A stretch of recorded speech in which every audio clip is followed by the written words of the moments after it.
नमस्कार किसान भाइयों, मैं राहुल रघुवंशी। कृपा निधि स्प्रे की आपको कुछ सेटिंगें बताता हूँ। बहुत सारे किसानों के कॉल आते हैं, कमेंट में भी बोलते हैं कि ये सर जी कैसे चलेगा, जी कैसे होगा। तो इसकी कुछ मैं आपको खूबियाँ बताता हूँ। ये 500 लीटर का कृपा निधि स्प्रे पंप है। तो ये कृपा निधि स्प्रे पंप की कुछ खामियाँ मैं आपको बताता हूँ, मतलब इसको कैसे ऑपरेट करते हैं और इसमें क्या क्या होता है और कहाँ कौन कौन सी चीज़ के क्या क्या बेनिफिट होते हैं।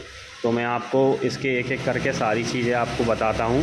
तो इसमें जो एसटीपी पंप बोलते हैं, इससे ये लगा होता है। तो इसमें जो एक लाइन जोड़ते हैं, जो इससे बोलते हैं डिलीवरी पाइप। जो डिलीवरी पाइप पीछे गया होता है, जो रील की लाइन चलाने के लिए होता है। तो जो डिलीवरी पाइप लाइन होती है 1000 फुट, कोई से में 300 फुट और कम ज़्यादा होती है। इसमें जो गन होती है, तो गन से फुब्बारा इसमें कम और ज़्यादा होता है। दूसरा, इसमें को लाइन चालू करने के लिए इसमें एसटीपी पंप में 3 नोजल दिए होते हैं।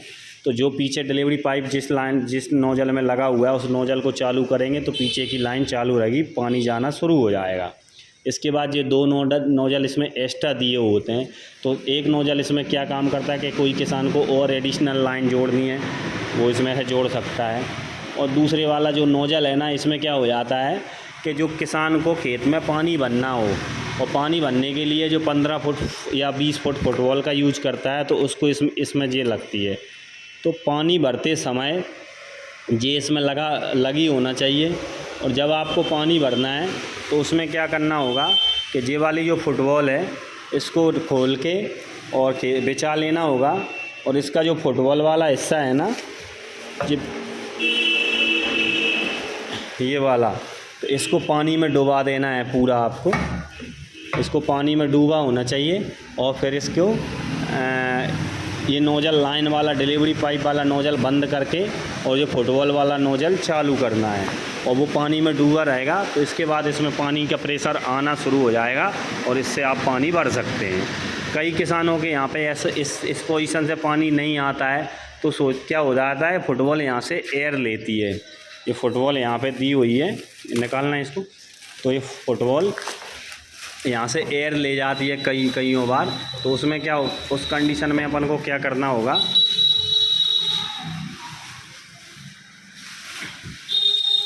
एयर ले जाती है तो उस कंडीशन में क्या है, यहाँ पर देखना होगा यहाँ से एयर ले रही है तो यहाँ टाइट कर लो नट को। यहाँ से नहीं लेती तो यहाँ से मैक्सिमम समय लेती है।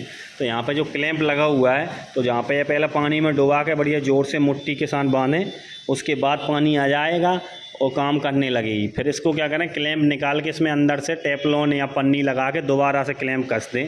तो इससे कईयों बार ये ख़राब हो जाती है, इसमें और कोई ख़राबी नहीं होती। यहाँ से एयर लेगी तो पानी नहीं उठाएगी। और बाकी अलावा ये 15 से 17 फुट लाइन तक ये फुटबॉल काम करती है पानी उठाने का। और इससे अधिक भी कोई किसान जोड़ लेते हैं, फिर नहीं उठाती है, तो उसमें इसकी कैपेसिटी इतनी फुट तक होती है। ये पीटीओ सापिट होती है। तो पीटीओ सापिट क्या होता है, कंपनी फुल साइज़ पीटीओ सापिट देती है कि कोई ट्रैक्टर का झूला छोटा होता है, कोई ट्रैक्टर का झूला बड़ा होता है। तो कस्टमर को क्या है, ट्रैक्टर के हिसाब से नाप के पीटीओ सापिट कटवा लेना चाहिए। इसी के साथ इसमें ये 500 लीटर टैंक के आता है। और इस टैंक में ये जाली भी आती हुई है।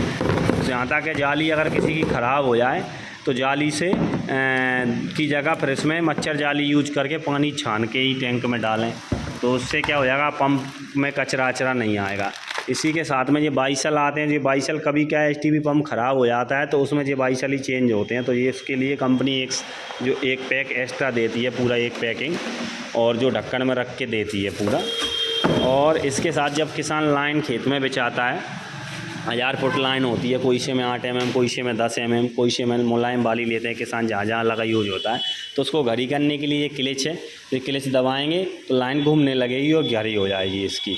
और कई किसानों के यहाँ एक और कंप्लेन आती है, क्या होता है कि ये पीछे से लीकेज प्रॉब्लम आती है। तो पहली बार में कोई किसान क्या करते हैं कि जब यहाँ से लीकेज होने लगी तो वो इसको और टाइट कर लेते हैं। तो पहली बार अगर आपने स्प्रे खरीदा है और थोड़ा बहुत बूंदा जहाँ से आ रहा है, तो इसको टाइट नहीं करना। जब एक आध टैंक दवाई का आप स्प्रे करोगे तो ये बंद हो जाएगा। टाइट करने से क्या होता है, ये पीतल का होता है और टाइट ज़्यादा करते जाओगे तो ये चटक जाता है। तो मैक्सिमम किसानों को ऐसा नहीं करना है। एक टैंक के बाद अगर हल्का बूंदा आ रहा है तो जब आप एक आध टैंक खेत में दवाई करोगे तो वो बूंदा भी बंद हो जाएगा। और ये रोलर है, रोलर में से भी कभी किसानों की जगह डबल सील और रोलर हम लगाते हैं, तो कई किसानों को यहाँ भी कंप्लेन आती है तो रोलर को टाइट आप दोनों साइड से हो जाता है। अगर इधर से लीकेज हो रहा है तो एक बार टाइट कर लें, और एक आध बूंदा के लिए टाइट नहीं करें उसको। वो तो क्या है, जब आप एक आध टैंक दवाई स्प्रे करोगे ना, उसके बाद वो अपने आप ही पानी बंद हो जाएगा। ऐसे ही ऑटो फिटर बोलते हैं इससे, तो ऑटो फिटर का भी ऐसा यूज है। अब छोटी छोटी चीज़ों पे किसान कॉल पे समझ लेते हैं, तो कॉल पे ये सारी चीज़ें समझ नहीं आती। तो ये वीडियो हमने सेटिंग के हिसाब से ही बनाई हुई है कि किसान स्प्रे पंप का कैसे छिड़काव करे। दूसरा, इसमें जो मीटर घड़ी दी हुई है, और मीटर घड़ी का क्या काम है कि जो ओवरफ्लो वाल है, जब किसान की लाइन चालू है उधर और दवाई स्प्रे कम बंद हो गया तो इसको उस टाइम ऊपर उठा दिया जाए। तो इससे क्या होया, उधर का पाइप रिटर्न पाइप के माध्यम से प्रेशर रिटर्न टैंक में होने लगता है। और घड़ी का जो प्रेशर है ना, उसको मैक्सिमम 35 से 40 के बीच में ही अपन को रखना है। इससे प्रेशर बढ़ता है, इधर करेंगे तो घटता है। तो 35 से 40 तक घड़ी अपन जब रखेंगे ना, तो प्रेशर भी सही रहेगा और STP पंप की क्या लाइफ भी अच्छी रहेगी, और ये लंबे समय तक चलेगा, कोई इसमें कंप्लेन नहीं आई कई, क्योंकि एक मिनट में 80 से 85 लीटर पानी फेंकने की कैपेसिटी होती है। तो जब अपन इसको 35 नंबर तक रखते हैं तो इसका बाकी का पानी या रिटर्न पाइप के माध्यम से रिटर्न होता रहता है। और 35 से ज़्यादा इसको रखते हैं तो रिटर्न पाइप से पानी रिटर्न नहीं होता, और उधर नोजल में भी पूरा फेंक नहीं पाता है। तो उसमें क्या होता है, इसमें जो प्लास्टिक के बाइसल होते हैं, पिस्टन सिस्टम, वो कट जाता है, तो वहाँ से लीकेज होने लगती है यहाँ से। तो इसीलिए इसको 35 से 40 के अंदर ही रखें। और जब अपना काम नहीं है और स्प्रे चल रहा है तो ये ओवरफ्लो वाल को उठा के रखें, ऊपर इधर कर देंगे तो उठ जाएगा ये, तो उठा के रखें और इसका प्रेशर कम करें। तो यही छोटी सेटिंग है, इसकी छोटी छोटी चीज़ों पर गौर करें, और स्प्रे की भी लाइफ बेहतर होती है इन चीज़ों को पे ध्यान रखने से, और आपको भी कोई कंप्लेन नहीं आती। जय सिया राम।